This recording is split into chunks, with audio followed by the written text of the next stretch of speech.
welcome to our summer programming at Beacon Place, virtual summer programming.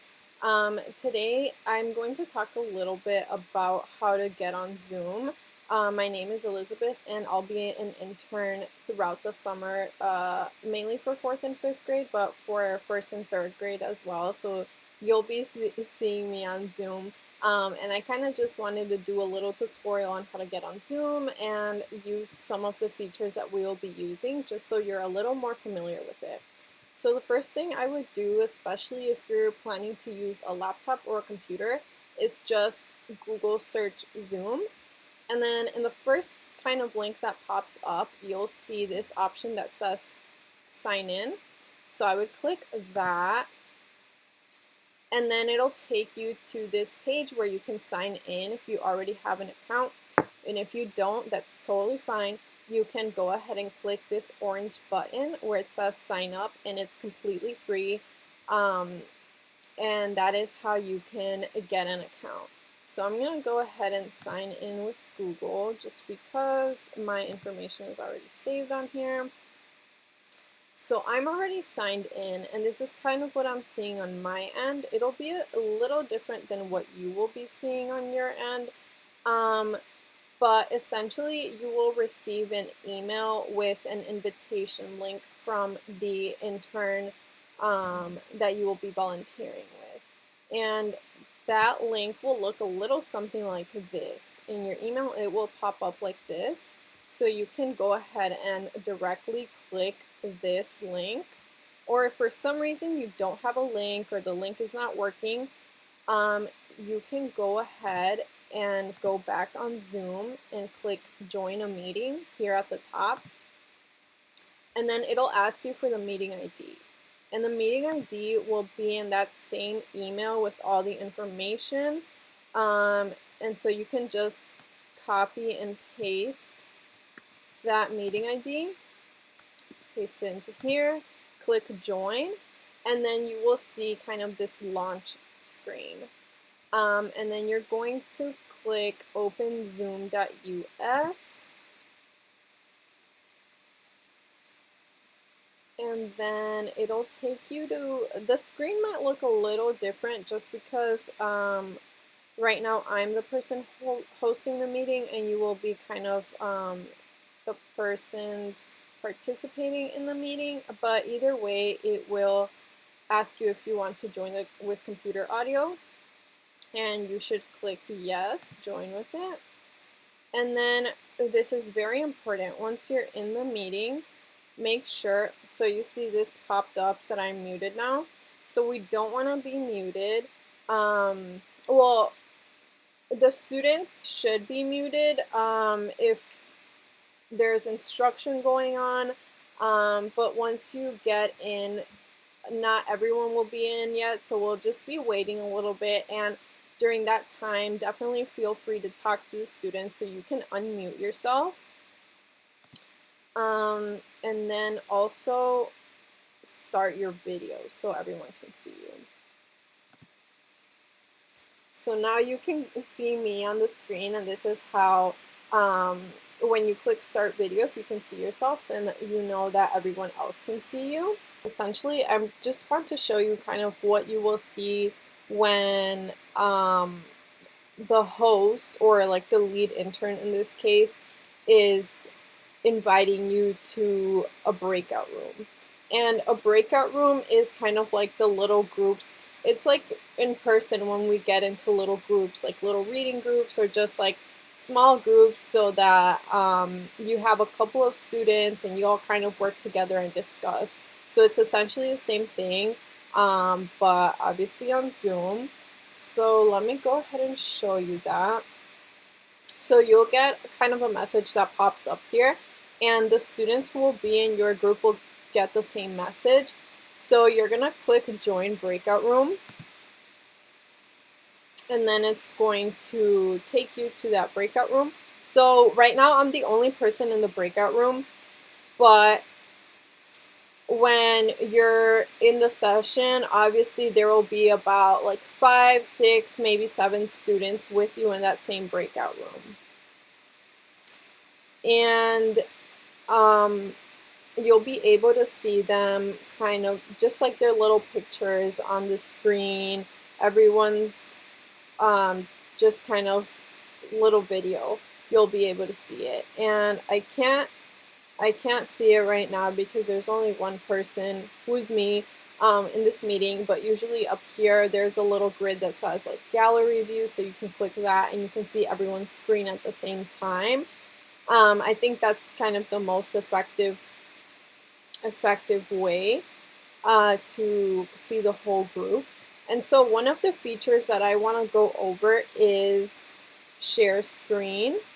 So let's say, for example, one of the things that you have to do with these small groups is watch a video together. So what you would do is on your browser, you would already have that video pulled up. I would probably send it in an email to you, or the intern who you're volunteering with will send you all the materials that you need before your session. And what you would do is you would hit share screen, and then it's gonna give you kind of like different options, but I always just do the first one. So you're gonna click share.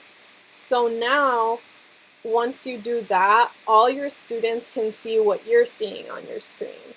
So if I'm searching up Zoom right now, which I did, all your students will be seeing that. And then I'm still screen sharing right now. So if I look up a video like STEM projects for kids, let's say you want to watch a video. So you would just click it, and you still see that your screen sharing right here. So that's good. Make sure that that's still on so your students can see that. And make sure you're unmuted as well. Right now I'm muted just because I'm doing the voiceover, but make sure you're unmuted so your students can hear you. And then you would just like play a video.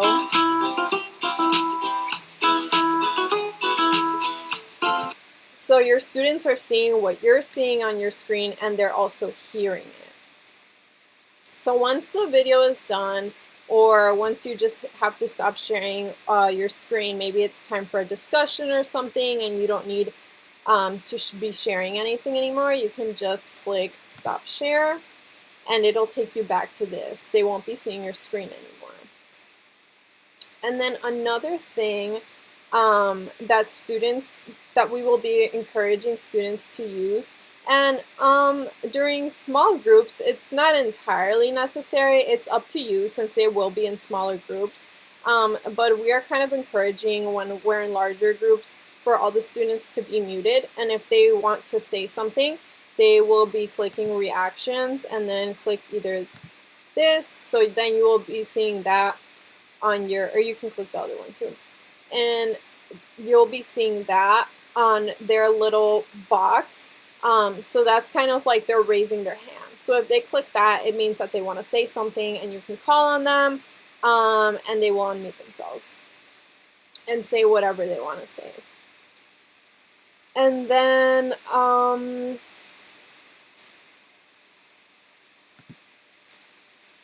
if you need assistance, you could click ask for help and it'll say you can invite the host of this breakout room for assistance. And in this case, like I would be the host. If I'm the lead intern for your group, I would be the host. So this will kind of give me a little message that, oh, this person needs help in this breakout room. And then I will be able to go in that breakout room and help you. So you can click invite host and then it will alert me and I will come in and help you. And then, so that's pretty much it for breakout rooms.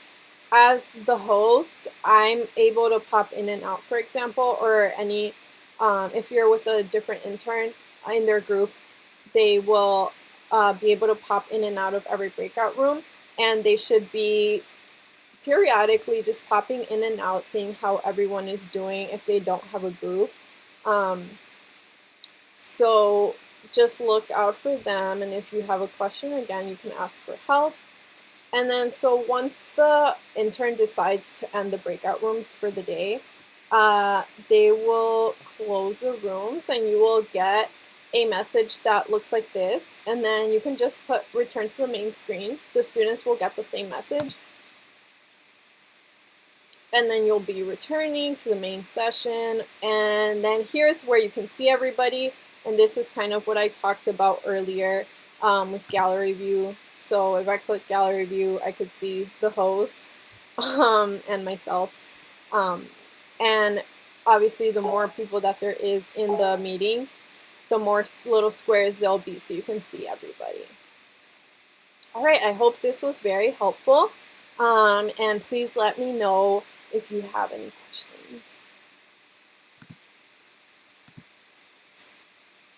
Okay, so another feature that I wanted to tell you about was Whiteboard, and Whiteboard will be found here where Share Screen is. So you're going to click Share Screen, and right here is going to be Whiteboard next to Desktop 1. So you'll click Whiteboard and click Share. And so Whiteboard is essentially a whiteboard. You can draw on it, and then since you're sharing the screen, the students will be seeing this as well. So it's kind of useful if you want to explain something, or if you're doing some brainstorming with the students, if you want to jot some ideas down. You could also do text. So you can